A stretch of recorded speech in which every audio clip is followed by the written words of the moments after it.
Codesignal Arcade is digit. Hello everyone, my name is Joshua and I'll be solving is digit by Codesignal. Now, here's the problem. Determine if the given character is a digit or not. So in here, yes, it's true. If it's a hyphen or a special character, it's false. And if it's a character, it's false. So how do we solve this one?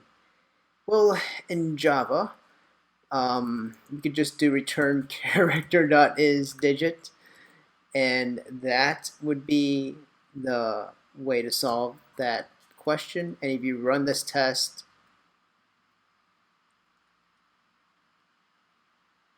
and submit it, it's going to pass. But I know that not all of you might be using Java.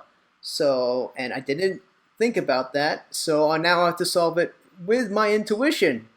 Now, how can I do that? So here's one way to do that. One way is this. If you're not using Java, I don't know if this works with your language, but you could try it. Let me know in the comments below.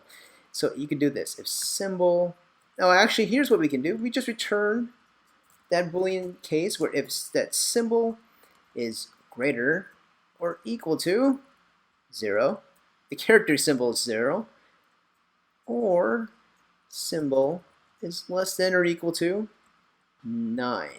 There you go. Now that's another way you can do it. Now let's see if that one works. I'm guessing.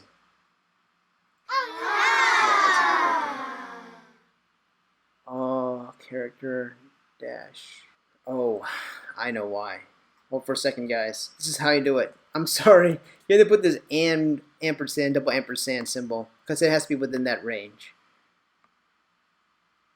There you go.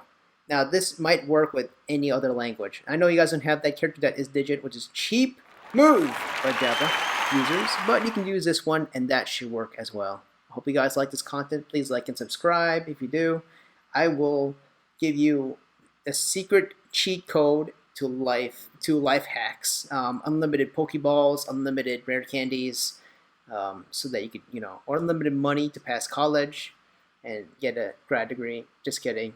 Have a good day, guys. See ya.